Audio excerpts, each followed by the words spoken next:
Um, so, as Ralph said, I'm coming to this as a political science professor, really, but also as a dual national British and American.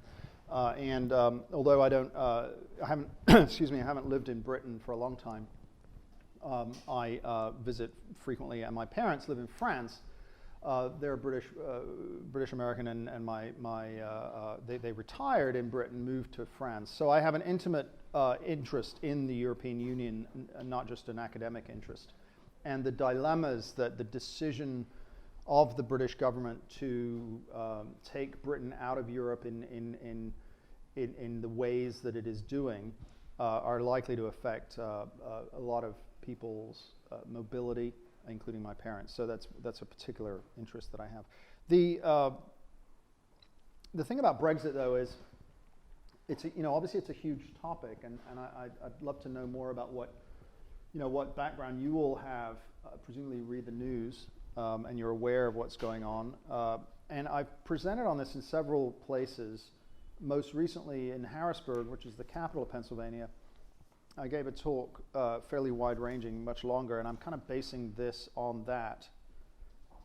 What I want to do most of all, though, given our limited time and the fact I want to hear from you, is just point to some questions that Brexit raises. So Brexit, I think, is important for me and interesting for me primarily, above all, because it makes us think about the world as interested, engaged intellectuals, students, academics. All of those are embodied in the same people, right? And I think Brexit is a clarifying moment in the British history and in the history of capitalism even. And I'm a political economist, not an elections person, so you should bear that in mind as you listen to what I have to say. But in the same way, I think Trump is a clarifying moment because although we may agree or disagree with him about things, we may not, we may find his approach to, and the populist Brexit approach to the world unpleasant or unpalatable. Nonetheless, it brings to the fore some questions that have been going on for a long time. And it lays bare the reality of the world if we choose to accept it this way. For example, one of the main reasons the British left, the British public voted in the referendum in 2016 to leave the European Union, given an up or down choice, was immigration.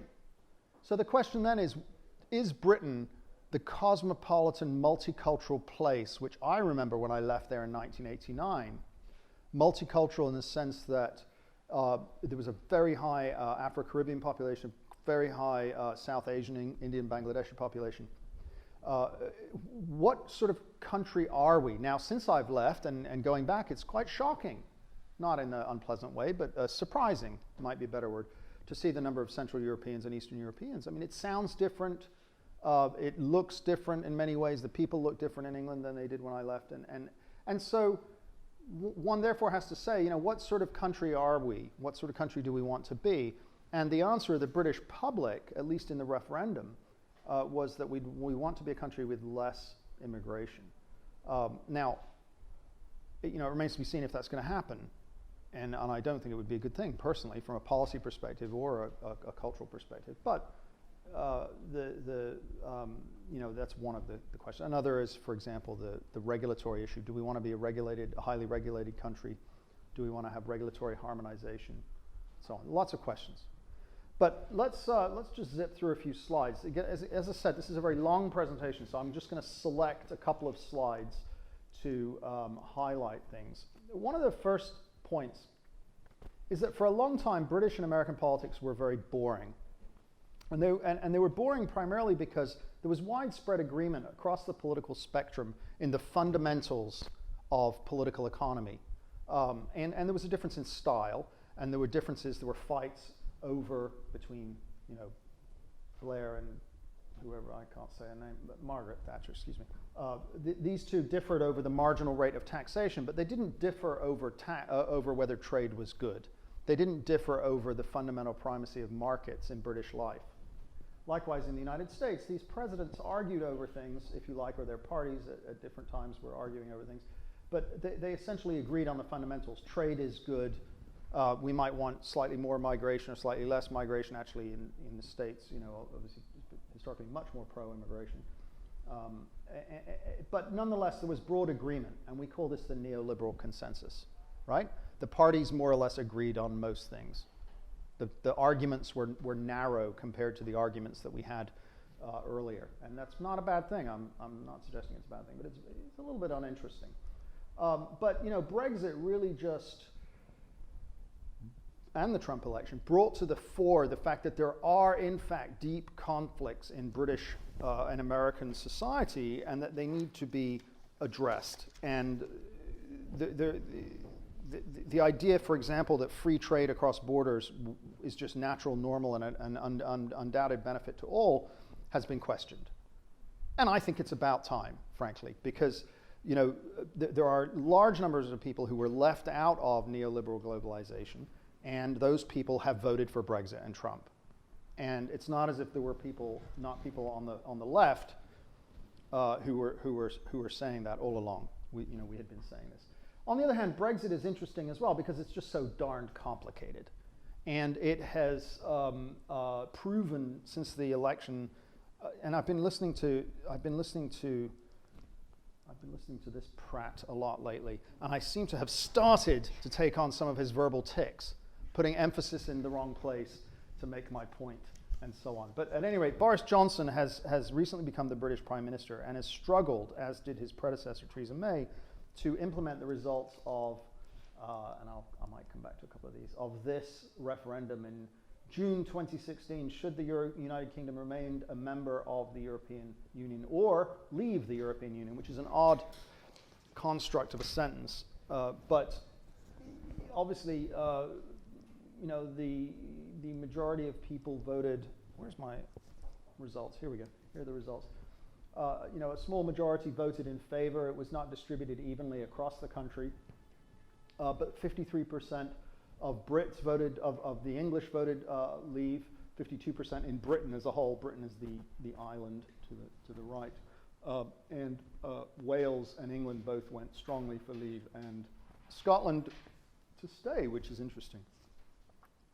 But at any rate, by this point, people, several years on, people are mystified as to why we haven't left, why it's been so hard to extract Britain from this entity, and of course there's this tremendous uncertainty about what will happen.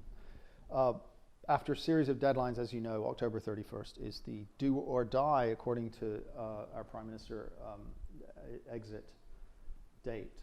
And there's simply no way to predict what will happen. And so don't ask me to predict what will happen. I'm not going to say. No, not going to say it. Not going to say it. I think we all harbor suspicions that Boris Johnson would prefer not to leave the European Union, or at least would prefer not to be responsible for leaving the European Union. I don't think he really cares either way, actually, on a policy or philosophical level. But I think he may try to dodge responsibility for whatever happens. But on the other hand, most prime ministers, the first few slides here, as I say, from my presentation last week, were about the really astonishing level of change and unprecedented events of the past few weeks. So this happened last week. This MP gave a speech in which she demanded that the rhetoric surrounding Brexit be toned down, and pointed out that she had had death threats, as had many, mostly female MPs who were on the Remain side, and called on the Prime Minister to condemn the level of rhetoric, for example, calling the existing parliament a surrender parliament, implying that people who don't want to fulfill the referendum result were traitors, implying, throughout the campaign that the European Union represented slavery for Britain. I mean, these are clearly the remarks of somebody who's never actually experienced slavery, and the remarks of somebody that the tone is the tone that somebody might use who just thinks it's all a joke, right? But this person is receiving death threats. So in a very powerful question time last week, on the reconvening of Parliament, he just refused to acknowledge it and argued that it was, to use his words, it was, gosh, it's gone right out of my head. What's the term? It wasn't balderdash, but he essentially implied that she was just making it up and making the connection between death threats, which he implied were not actually real, and the rhetoric of the current moment, implying that that connection was false and just made up out of thin air. He dismissed her concerns. And this is really unprecedented for a prime minister to react in this way and to continue to encourage the rhetoric of the most aggressive Brexiteers is really unprecedented. So I think last week at least, the British felt very discombobulated by the whole thing. We're seeing the not just negative rhetoric, but pretty dramatic constitutional change underway. So we pride ourselves on having Parliament, the mother of parliaments it's known as. It's not the earliest democratic body by any stretch of the imagination, but it is one of the oldest parliaments. And British soft power is premised on common sense and deliberative democracy. And obviously these are myths, but there's a small element, I think, of truth. Suddenly we've got Boris going to meet the Queen, proroguing Parliament, meaning suspending it for the session, ending the session in the run-up to a new election, a run-up to a new Queen's speech if there's not an election. Arguing that we should prorogue, or in fact proroguing legally for 5 weeks, I think it was, and then having it overturned by the British Supreme Court. Most people of my generation don't even know there's a Supreme Court in Britain. It used to be the House of Lords. It was, 6 or 12, whatever it was, judges sitting in the House of Lords in their capacity as lords and as this most senior judicial officers in the country. And this, of course, was split off some decades ago, partly to follow European practice, actually. And the Supreme Court ruled unanimously against 11 judges ruled against the government. So this means he not only made a profound error of judgment in proroguing Parliament for that long at a moment of intense public debate, but he also potentially lied to the Queen, which I think can still get your head lopped off. I'm not sure about that. But at any rate, it's really unprecedented. So Parliament had been sent on its way. The judges ruled that that was unlawful and that the proroguing was essentially null and void. The press reacted in fairly typical fashion, calling these judges enemies of the people. This is a headline, I should say, from the last time they ruled against the government, but nonetheless, the same language is being used. Boris shows up the day Parliament reopens, thanks to Mr. Burko, and nothing. One of the most interesting things about Brexit is it marks a change in political culture at the elite level, right? So political culture, patterns of ideas about how one should behave, the norms and the deeper kind of attitudes we have about what's appropriate and what's not in any country, they change rather slowly. And I actually am not even sure they're that important at the mass level. I think they're very important at the elite level in terms of the functioning of government and decisions that are made about how to proceed. And this marks a profound change in the elite culture of governance in Britain, that you don't back down, you don't apologize. This is a country that's famous for apologizing, right? This gentleman is not apologizing. He appears to be reading directly from the Trump playbook. If you're attacked, attack back. As a side note, this is also a management strategy, and even an academic strategy amongst students, I've noticed. I can tell you that I have noticed, I'm completely serious, I have noticed in the last few years American sort of everyday discourse, particularly in the classroom would be where I observe it more, because I try to avoid speaking to people else otherwise. So when I'm teaching, I do talk to people, and they, I've noticed students are much more pushy in their rhetoric. I don't know if anyone else has noticed this, but certainly British government has become astonishingly brutal in its rhetoric. And I speak as somebody who lived through the Thatcher years, and it was pretty darned unpleasant then. Ignore the will of the people at your peril. I mean, it's really, I think, a problem. So one of the things Brexit is forcing us to ask is, what kind of people do we want to be? And are we willing, whether at the elite level or more commonly amongst people who might be in the pub arguing, or with their family, or even on the streets marching, or what is the level of conflict, and what is the level of rhetoric around the conflicts, the things that have always divided us? What is the level we're willing to tolerate? And I think Britain has become a less pleasant place. And I think that future party leaders on both sides really should go about restoring comity. Maybe. Now, this is interesting, I think.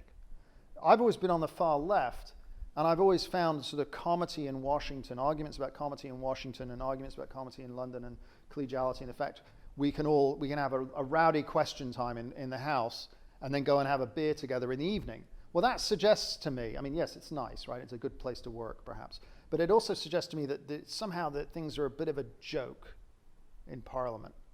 Maybe not, but we have to wonder, do they really understand what's at stake, for example, with issues of poverty or of crime, or of migration, right? I mean, so again, it's kind of a clarifying moment, not an issue that I would have wanted to particularly bring, have a conflict over. But for example, in some weeks or months, we're going to have a general election. Jeremy Corbyn is the most left-wing Labour leader since the 1980s, when in 1983 we had what was described in the press as the longest suicide note in history, the Labour Manifesto of 1983. Longest suicide note in history. Of course, they were defeated massively, right? It was a very left-wing party then. Suddenly, it's a very left-wing party again. If they come to office and, for example, try to eliminate nuclear weapons, which was a policy in 1983, and I supported it then, and a policy in the current, that they're currently pushing. If they wanted to withdraw from NATO, if they wanted to renationalize the railways and the banks even, well, they've already nationalized the losses of the banks, they might as well take them into full public ownership. But let's say they wanted to introduce a really radical platform, then would we be faced with a situation where comity is breaking down would we be willing to really stick to our guns, or would we say, oh, well, this is all a bit, impolite? I'm not sure I'm expressing this tremendously well, but what I'm trying to get at is there is real conflict in politics, right? And the elite consensus is broken on several issues. And people are being nasty to each other because there are really some things at stake. We want comity, we want people to be polite, we want a functioning government. But on the other hand, people who are really interested in radical change have to confront the issue that it's often unpleasant. I don't know. So what kind of politics do we want? Do we want a politics where we really do make significant change, in which case there's going to be problems of style and even of substance? Or do we want to return to the days when we all more or less agreed, at least at the elite level, that as long as we could get au pairs from Austria and travel across the borders of Europe without any interruption, then and trade freely, then life is good. I think it demonstrates the. I think there are a lot of people who've been left behind and they're angry and they don't particularly care to be polite. I guess that's what I'm saying. Now, let me just zip through a little bit here. I wasn't going to go into the various configurations of Europe that are available for the future, because who knows what the future will bring. But Britain does face a moment now where it has to choose from a variety of institutional options. A variety of relationships are possible, and they're roughly configured here. For those of you who don't know Europe well, I think probably all of you will know this. But so there's a Schengen border-free area, which includes some countries which are not part of the European Union or part of the Euro, which is the dark blue circle. There are countries with, who are in the European Union currently, but not in the Euro area, and so on. And so, why is this important? I think it's important partly because This reflects the complexity of international relations and trading relations. And at no point during the Brexit debate were the trade-offs between each of these really explained to the British public. And it might not be possible to explain it in simple terms, but the variety of options and the fact that you might have to give up control over your customs border in order to, allow freer trade, but you don't have to become part of the Schengen border agreement, therefore you could limit freedom of movement and so on. These various complexities have not been explained. So here's another clarifying element of Brexit. Politics is complicated. Public administration is even more complicated. And since I'm not sure when, a historian like Ralph might be able to, might actually point out that it's always been this way, but the discourse between the parties and within Parliament even has been very much oversimplifying for a long time. And we've also pretended that the solutions are simple, the problems are clear, the solutions are simple, why can't politicians just get on with it? And what we really want are outsiders to rule us, because they will see this and they will break the conspiracy of the elites, perhaps, even though it's the elites arguing this. The elites are going to break the conspiracy of the other elites, perhaps, to fool the public. So this is embodied in American politics, I think, beginning with the election of the wrestler in Minnesota, was it? What was his name? Jesse Ventura, right? With Schwarzenegger in California. And this is Farage's appeal, right? I'm not a professional politician, even though he demonstrably is now. We need an outsider to come in, and all of these elites and these experts who were condemned during the campaign are just making everything more complicated in a self-serving way. Well, I have no doubt that it's self-serving in many respects, but politics is complicated. And the idea that a simple outsider or a simpleton leader can come in and fix everything, is wrong. And so I think that this should show us that, if we have a moment to reflect on it. And then on the expertise side, Michael Gove, who was one of the leaders of a conservative leader of the Leave campaign, was famously recorded on television or videoed on television saying that the British public were tired of experts. I hope it was Gove. I'm pretty sure it was Gove. Tired of experts, and people were astonished by this. On the one hand, public administration is difficult. Trade negotiations are difficult. This does require expertise. The bottom line is we need not just science to explain to us climate change, but we need economists to help us understand the economy, and we need trade negotiators to really put minds together and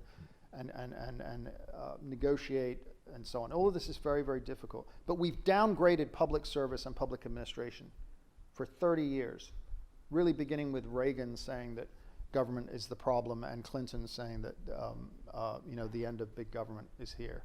Public service and public administration have been downplayed. And now what we're seeing is the British, incapable of negotiating. I have a slide here somewhere. I'm not going to be able to find it. But there's a lovely slide of the British side meeting the European side, of Barnier meeting the minister at the time who was responsible. And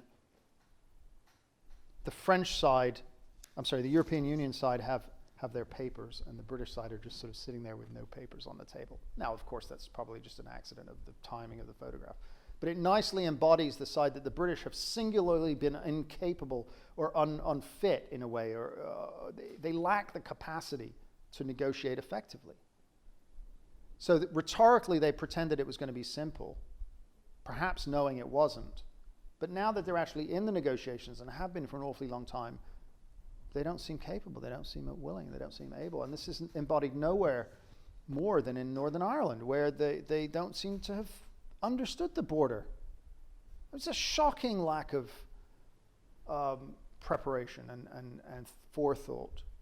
And so we're in a situation now where we may return to a border, and if we have a border, we have officials. If we have officials, we have a target.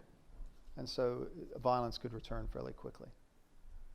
This morning, I think, I'm not sure if it was Johnson, but the British side actually started to leak or brief about their proposals to the European Union. I didn't have time this morning to read fully, but I did hear Boris Johnson interviewed on Radio 4 this morning.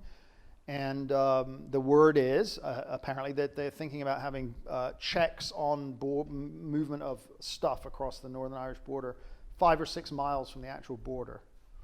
So, on either side. And then some sort of electronic means of tracking goods and so on. So I presume this is an effort to diffuse the actual visuals of the border. But again, what you have there is a perfect metaphor for a focus on the surface and the image, right, than on the actual structure, which is you can't leave a customs union without having customs checks. And so you've either got to have it in the Northern Irish Sea, separating Ulster from the mainland, right? Or you've got to have it between Ulster and Northern Ireland. And there are deep conflicts of interest about this. So it's almost as if the moment of magical thinking is over. And I think my sense is, from America at least, that the Europeans are almost okay with that. You all could tell me better, but everybody's just really tired of it, right? I want to say one other thing, and then maybe I can take your questions, and then we can have a discussion. But I want to pull up a slide. There's a lovely article. Fintan O'Toole, one of my favorite things about having been reading about Brexit for the last year or two, and having taught a course on it at home at main campus, is I got to read Fintan O'Toole, who's I think he may be an academic, but certainly a journalist in Ireland, and he wrote a lovely little book in which he points out that the Brexit generation are very much the punk generation of Britain. So I'm a little bit younger than this, but older people disproportionately voted for Brexit. And he points out, somewhat tongue-in-cheek, this is not an academic study, there's certainly no way to disprove it, but he points out that a lot of people who were saying F you to globalization, which is what the pro-Brexit vote was, were also people saying F you to the world in the 1970s, 1976, 1977. And this reminded me of a wonderful article on Trump from some years back, noticing the similarity between many Trump voters and the Hells Angels and the motorcycle gang, so fear of motorcycle gangs, and at least the way they were portrayed in the press and in books by people like Hunter Thompson in the 1960s and 70s. These were people who, this article pointed out, were on the wrong side of history, had nothing to lose, and were basically just saying. The metropolitan elites, including most political scientists, and including the mainstream liberals and conservatives, couldn't understand why they were doing it. It was like beyond their ken. It's like sticking a pin through your nose as a punk, a safety pin through your nose. Why would you do that? It hurts. It does hurt, but it certainly gets you noticed, and it's a statement of almost abandon, and it may hurt other people as well, as the nice effect of doing that too. So again, can't prove it, but an interesting take. My students certainly liked it. I don't really understand why people who I know in Middle England, including people who vacationed every year in France or Italy for the last 40 years, voted for it, but they did. Not their children, these retired people, and I can't explain it other than racism, I think, frankly. And it may be racism induced, if that's a thing. I'm not sure that's a thing, right? But by uncomfortable change, visual change, I don't know, change in the population. But it's really disturbing. So the one thing I did want to show you was this lovely slide of, going the wrong way, Alistair. Am I going the wrong way? Yeah, this one here. Yeah, isn't this guy wonderful? They call him the honorable member of the 17th century. Jacob Rees-Mogg. Anyway, the BBC Radio did a lovely series recently. The title was something like, "What Do They Think of Us?" And it was a 5-part series. They went around and talked to people in, if I remember correctly, Poland and Germany, Italy, and perhaps also France. I can't remember. Maybe another Eastern European country. But at any rate, one of the points I thought was really interesting was that the constant trope in the pro-Brexit side of, we can manage this because we survived World War II.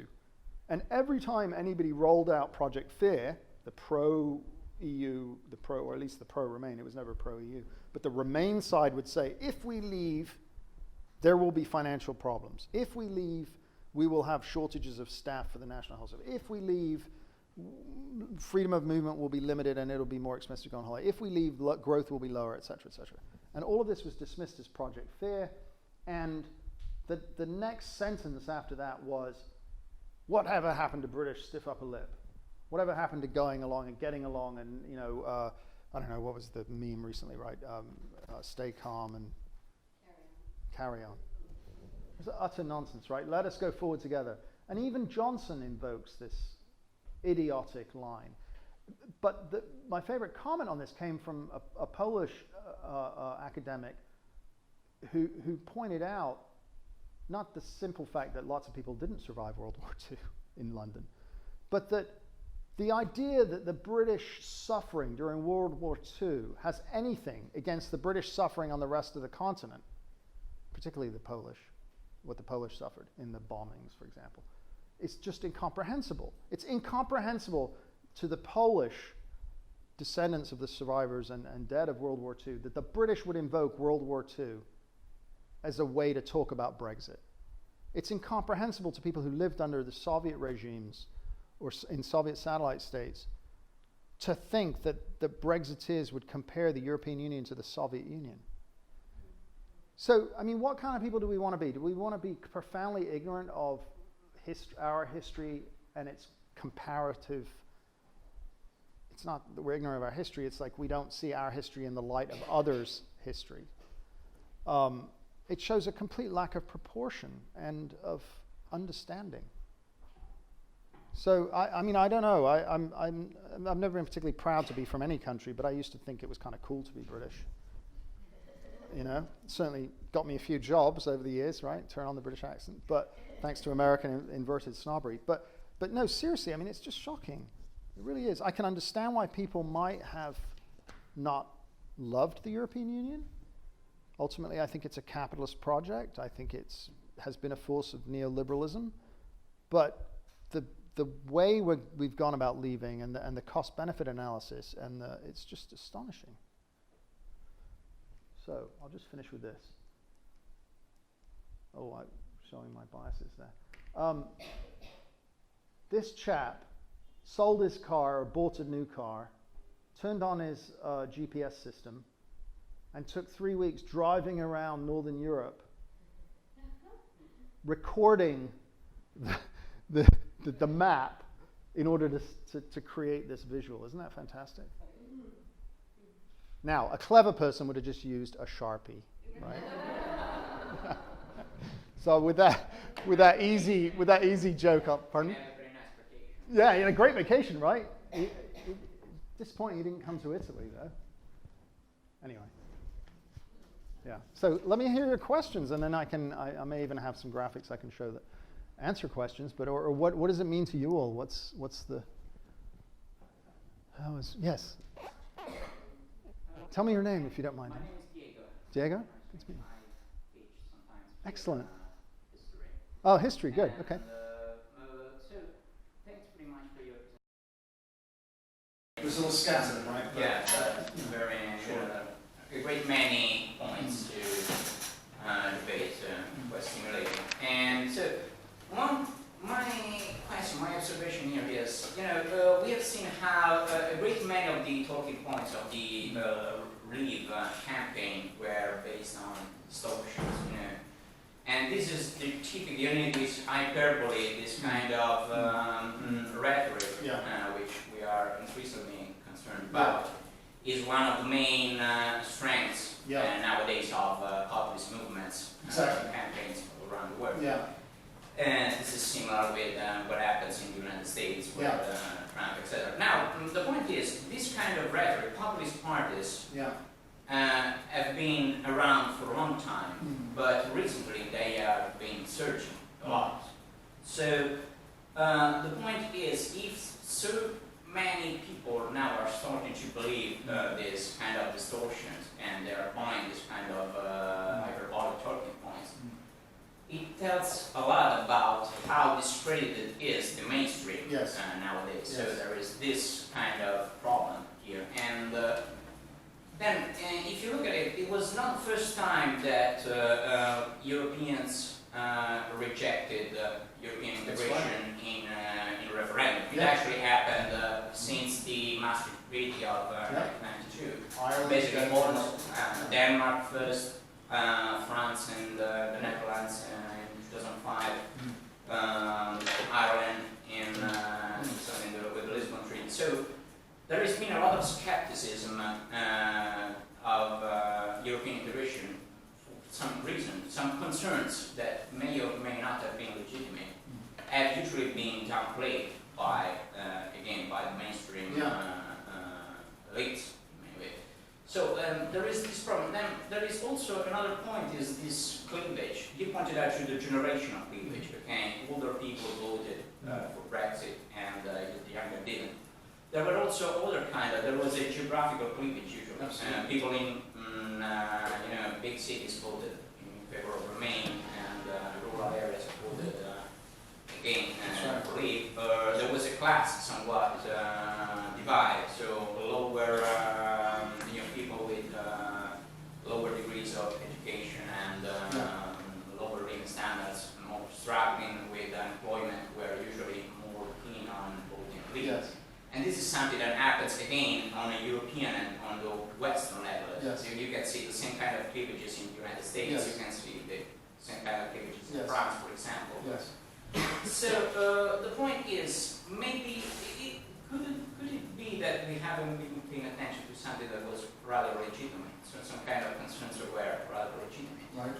And the other point is, why isn't there any longer such a thing as a positive narrative of European integration? So even the staunchest Remainers recognize that there was something that needed to be fixed about Europe. So why is it that difficult to have this? Your first point last. You're absolutely right. There was no. I don't think there's ever been a positive narrative in Europe about Europe. In Britain. So the pro-European, the pro-common market people obviously had to make an argument about a referendum in the 70s, but they, after that, failed to build support for the European Union. It was not articulated ever, I think, the common market or the European Union when that came into existence with the Maastricht Treaty. So the British they were never going to and never could really promote that story. Remember, Britain is a multinational state, and so already has kind of an ambiguous, because of Wales and Northern Ireland and Scotland and England, already has kind of an ambiguous relationship with nationality anyway. When I left in 1989, you never saw English flags. The St. George flag, the Red Cross, was very, very rare. Flags were rare, period, because our parents' generation were just off World War II, and we still thought nationalism was bad, right? So there was a sort of reluctance to talk about nationality. Now, of course, the flag of St. George is everywhere, and the British flag is everywhere, and we seem to have rediscovered nationalism in the regions as well, with obviously Scotland and Wales, but then in France, even Brittany and so on. So the British have always been a little bit ambiguous about this, but they've not been willing to talk about a larger unit because they're focused on keeping the union together. That's been the problem. So I don't think they were ever going to really argue for Europe on other than economic grounds. And keeping the French and Germans apart is nice, right? But it's not really our problem. We don't want war, but it's once we've got them together trading, they should be okay. Britain has always had a transactional relationship with Europe. What can they get? What can Britain get from Europe? What are they doing for us? And you saw this. It's a gendered thing to say, frankly, but Margaret Thatcher, who played up being the common sense shopkeeper, daughter of a shopkeeper, went to Europe and said, "I want my refund," and of course won an astonishing rebate. Arguably, Britain was overpaying, but that's the point. They saw it as a transactional relationship, and as opposed to we are developing democracy in Spain and Portugal after the fall of after the transition to democracy in the 70s, we're helping these people rebuild. And we're one of the richest countries in the world, so it's okay that we're sending some money to, the countries of the European Union that are less fortunate. That's never been a thing in Britain. And so when the referendum came, of course, you had very intense anti-Europe emotions, and you had a sense that we really don't want to leave Europe, but we're going to make the argument on technocratic grounds. So now, let's come back to the expert issue. I've said that we need experts, I've said that we need good public administration, and so on and so forth, but what we don't need is technocratic governance. We need a discourse that captures, that's inspiring, right? There needs to be some inspiration about Europe. It's not just enabling, it's not just phytosanitary rules and enabling products to cross borders. It's also about building a better future. And isn't it wonderful that the Berlin Wall fell and the Soviet states collapsed, and now these folks are integrated with us? We should be proud of that. You don't ever hear that said apart from at the most superficial and boilerplate level, right? So obviously if a minister goes to another country, he will say or she will say that. But it doesn't appear as a part of British political cultural life. Instead, we hearken back to the old days. So. Well, how far back? Because Britain used to be the center of Yeah. its own cosmopolitan, Right. cultural, Right. worldwide Right. empire, the empire, Yeah. the biggest empire. Yeah, and that's another irony is that in addition to talking about the toughness of the Brits in World War II, they also harken back to their imperial past, not in a sense that empire is good, although you have historians like that Pratt at Harvard, whose name escapes me now, who says the empire was good, Ferguson, but also that the British don't really know anything about their empire, so it's not something that they can play up because it was never really taught in high school or and really not even at university level. So what we have is just some general sense that we were a trading nation that was great, that we had a trading empire which was great, and it wasn't like the Spaniards who just stole gold. We actually traded with people, and after forcing them to, and stole some stuff as well.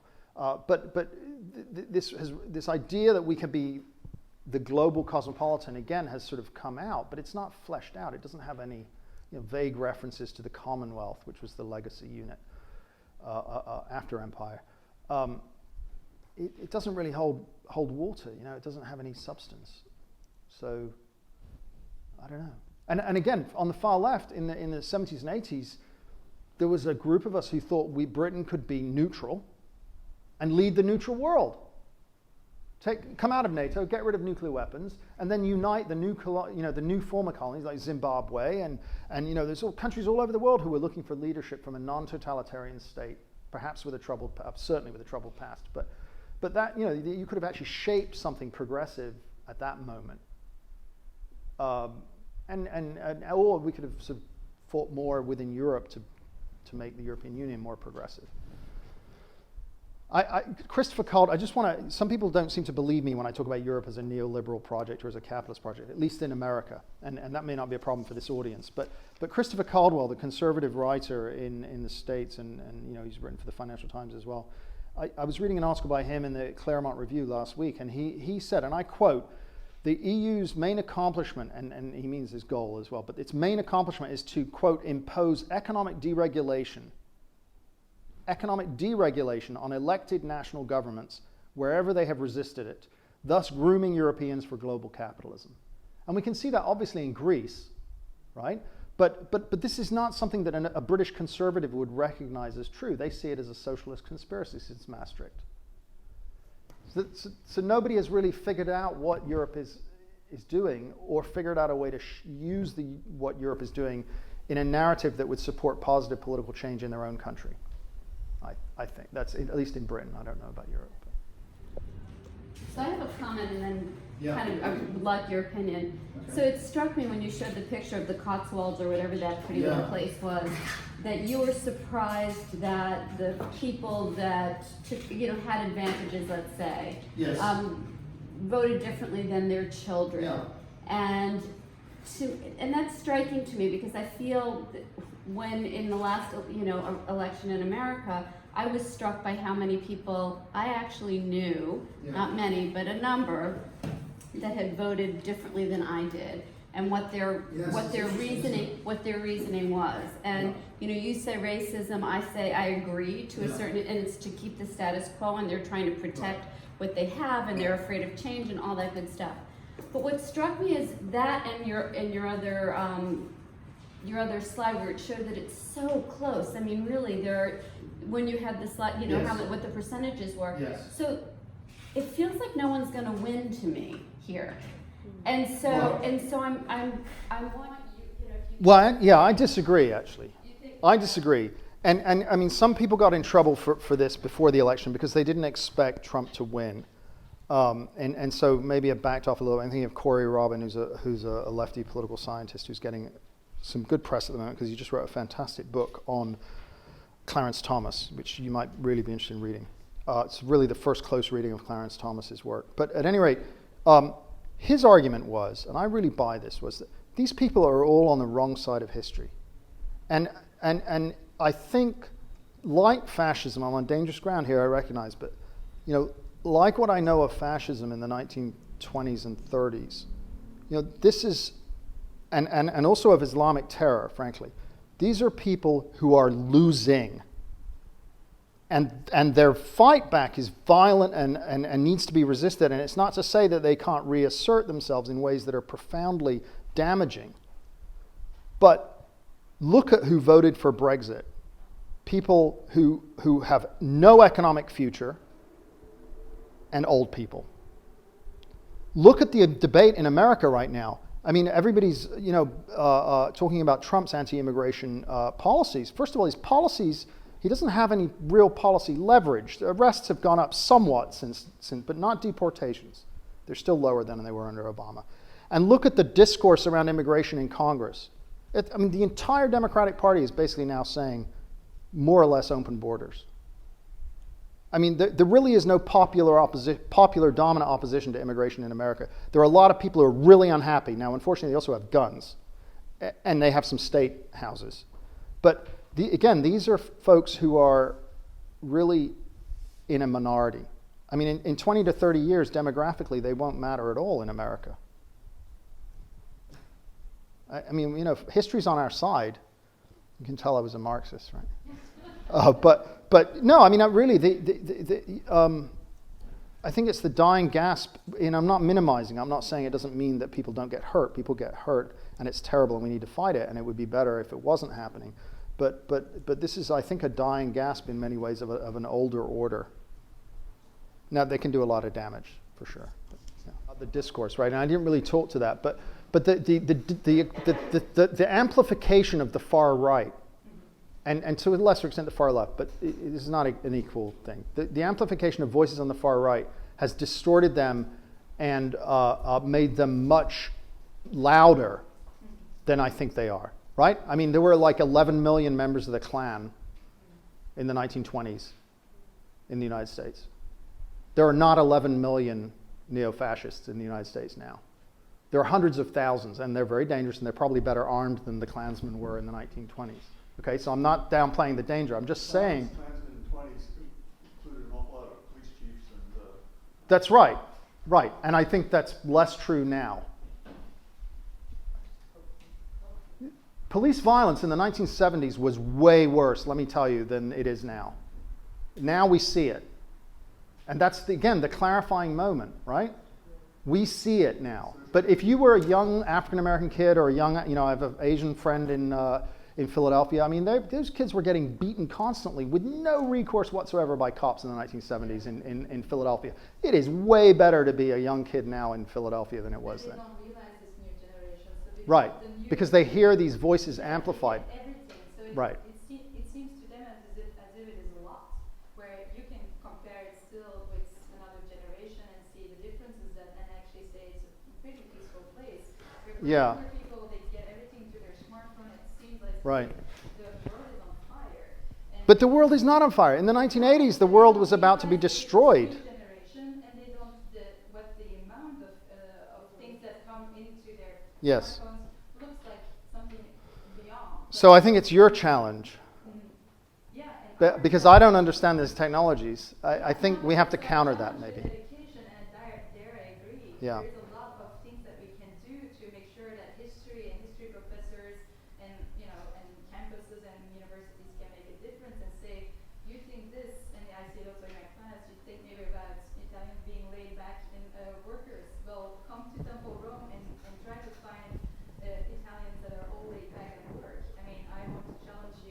Did I say that? Oh, good. Because my mind- Because of films and series Yeah. they see, and, Yeah. and that's the challenge where we It all, is. we challenge each other with this. I think. But thinking specifically about leaders, influencers who are able to get into the media, which is constantly looking for content, right? You know, people like Milo Yiannopoulos or whatever his name is, or you know, these guys were there in the 1970s and 80s. It's just nobody heard about them. At best, they got into the student union, you know, and a debate, right? Now they're amplified, and then people who I don't want to be rude about journalism schools, but the people in charge of our TV networks and our newspapers are desperately looking for content because there's so many challenges. So they pick up this kid who would have been photocopying a college newspaper 40 years ago, and now the kid's on television. And now the average viewer who's not political, not that interested in politics, but watches the news and, you know, likes to be engaged a little bit, is thinking, oh, there are fascists everywhere. Yeah, exactly. And Or we're under threat. Yeah. I'm sorry, we were under threat in the 1980s when there were two sides about to destroy the entire planet. yeah. But we I mean, have- the fact that there was fake news in the past. I mean, you know, talk about the Iraq War in the New York Times, or the Gulf of Tonkin in the New York Times, or the Manila, you know, I mean, so making stuff up is not new. It's the amplification, I think, of, it's the changing in the voices at the extremes and the application of those voices that's new. And it's really dangerous. I don't know how to counteract it, though, apart from talking to students on a day-to-day basis about subtlety in life. And yeah, go ahead. Yeah. When I look at it, it's part and parcel with an aspect of capitalism, which is this marketing imperative. Yeah. And to me, it was very obvious living through the end of the 70s and beginning of the 80s, where in the 70s, you know, the liberal order from the 40s that had made the greatest prosperity in the history of the world, left a lot of people out still, was running out of steam and had gotten kind of ossified. And then on the conservative side, they were always, well, you're overlooking this, you're overlooking that. Right. It seemed to me in the, if you look at the policy level, the policy wonk level, if you will, in the 70s, there's a lot of convergence. There was a lot of Picking up an idea from there, the conservatives, well, yeah, all right, we can do that. Right. That's just kind of, we have to take a little bit more of that into consideration.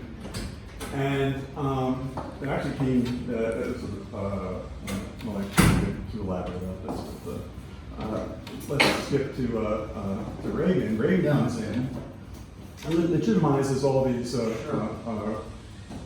conservative ideas, super legitimizes. So all of a sudden, that was like the heyday, at least in its first 2 years of conversion, whereas at the top, of course, it was just steal everything, right? At the Reagan level. Right. But in the policy wonk level, there was a lot of senators, Richard Lugar, and people like this are trying to do these kind of convergence things. Right. Then came the first midterm election, and the marketing imperative is that you must create the greatest distinction between yourself and your competitor. And Republicans, being the party of business, had the entire modern capitalist marketing system behind when they started executing this in a way that even today the Democrats can't seem to figure out how to do. But then why did the Democratic Leadership Conference and others sort of bought into that in the same way that New Labour in Britain bought into it? Do you know what I mean? So by the end of the Reagan administration, I think, you know, there was this pretty broad agreement that this was the way forward, or at least certainly with the beginning of the Clinton administration. So that's what's really interesting. Is the consensus was. I would say that's at a different level. That has more to do with, as you would call the modern neoliberal consensus, having to do with the free market portion of all this. Okay. That's really interesting. Did Reagan have a position on Europe? I never heard him. He probably thought it was generally a good thing in the way that Churchill was. His whole thing was bring down, free Mr. Gorbachev, tear down this wall. Yeah. Are there any other questions? Or yes, Benedict. So on the other question on the elites and foreign politics. Yeah. So regarding the elites, like always seen as experts But when we look at people such as, I'll take you to Cameron and Boris Johnson, Yeah. like they both come from the elites, they've been to the same school, but at the same time it feels like not always the elites knows best. No, Starting without from, question. starting from the fact that I think David Cameron is just the fan of giving a referendum to people voting on foreign policies, which, for example, in Italy, it's not possible to have a referendum when it comes to foreign policy, Yeah. because these are things that the bureaucrats do decide on, and not the population, because they don't have enough information on these topics. So the fact that the question is do the elites know best? Like thinking, like the fact that David Cameron, also Boris Johnson, but it comes from a family which is pretty much a pro-European family. Yeah. And do they always know best? No, of course not. No. They usually know their own interests best. Yeah, because what it looks like pretty much that, in a way, if you're looking from another perspective, Brexit is like kind of a drama of like Boris and David Cameron that always have this tension between the two. That's right. And this has reflected on the national interest. Yeah, so this is very much a battle of the Conservative Party, that within the Conservative Party, but particularly between these two gentlemen, and you could bring in Michael Gove and a couple of others as well, and they're infighting. And I think you're right. It's almost like their personal drama is playing out.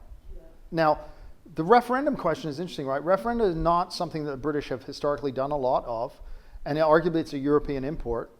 And I hope that it goes away, frankly. I don't think it's a good way to make decisions.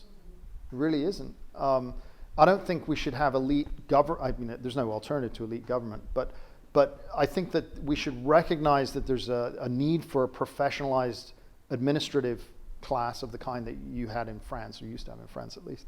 And that it should be led, in a representative fashion by serious politicians, not, serious politicians perhaps who've come up through parties, as trade unionists or as business people or whatever. But but we should also recognize as a population, and have the press keep them in check, that they're often likely to act in their own interests. So as a political economist, I don't think there's any national interest. Right? There are competing interests, and there are competing battles over the long term of history for the goods, if you want, right? The wealth, or the share of the national output, or the national, nationality, if we want to talk about identity. So I don't think there's one single metaphysical nation or metaphysical national good, and that's something that political scientists could probably teach students more about, or could do a better job of communicating. And it's also a very British thing to say, right? I mean, the French think about France, eternal France, right? The Germans used to, thankfully they don't anymore, right? Americans have never really tried, they don't really understand how to talk in those terms, right? And the British are just like, no, there's no eternal, like, metaphysical Britain. There's just what our interests are. I think that the largest, I'm not going to make any predictions. I would say, though, as I said earlier, that demographic change and I think that things are, I don't want to sound like the curly-haired, who's the guy who writes all the popular books? He's always in the New Yorker. He's got curly hair. Thinks the world is wonderful. Blink, or, Glad. So he's written a book saying everything's great, right? I mean, I don't think everything's great, but I do think that things are better than they were. Not at this moment compared to 5 years ago, maybe, but things are better than they were overall. And I think that it's a struggle, and we have to keep fighting it. But from my particular persuasion, it's incredible, the support amongst young people that Corbyn was managed to organize. The fact that, I don't know the numbers, right? But how many people voted for Sanders at the last election? I mean, he was a serious candidate for a little while there. This is unprecedented in American history. So actually, I'm optimistic, but I think I'm not saying anybody should be left-wing, but from my perspective, I think, if with enough struggle, things can go forward, and except for global warming, we're screwed. I worry about that. I really do. Moving in our direction. One point about this the importance of racism in driving Brexit and other populist phenomena that we observe. Okay, racism is indeed a problem, in our society. White supremacism is a real threat, and this is true not just in the United States, but really in Europe in general. My question is whether is it's really about racism and this kind of racial concerns, or is this populist backlash driven more by economic concerns? Because, but how would you know? One way to know is that the most integrated areas in terms of immigration in Britain generally voted for Remain. And the places that were the whitest, and I mean white. We're not just it's not an issue of race actually here. And that's a problematic category anyway. But the areas with fewer immigrants, particularly from Central Europe, were the places that voted to leave. So unless there's some causal connection that you can draw between these people's children and their chances of getting a job in the city, where there may be competitors, or the chances of them happening to be in an industry where wages have declined, or their growth has been constrained by new entrants, because a growing labor force will constrain wages, and this is something that people who favor immigration have not really been honest about, I think. It will, just as bringing women into the workforce constrained wages across the board in the 1970s and 80s. A good thing too. I'm not saying it shouldn't have happened, but we should be honest about these effects, economic, and welcome the trade-off. How then could these bourgeois people have voted for Brexit, saying immigration is such a big issue, and yet they don't meet immigrants, except when they drive to the supermarket? Is it, in your opinion, is it the racial and cultural identity aspect of immigration, or is it the economic aspect of immigration, for example? Because I think it's immigration and globalization more in general. I think it's probably more about identity and about cultural change, but I think that a strong economic argument could have overcome that. I think that we've allowed those concerns to grow over the decades, and then now we're trying to have an argument against people who think that's important, using facts that we have not deployed in a long time, or using a discourse that we've not deployed in a long time, because we went along with that identity-based discourse. I'll speak honestly here. I'm not a fan of identity-based discourse. And now we're being hoisted by it on the right. And people on the left who are more interested in material-based discourse, while recognizing the tremendous historical and contemporary disadvantage faced by people of color, but focusing on the color rather than the economics, have allowed the right to an opening. So it's all about identity. Now, again, I'm also older, and I have visions of the past. And the contemporary world doesn't look like that, and we have to be reminded constantly why change is good. So I don't want to rule one out, but I don't know. I think probably I'm getting the signal for the time is up. So let me finish on that note. Thank you. This has been great. Thank you for coming. Yeah.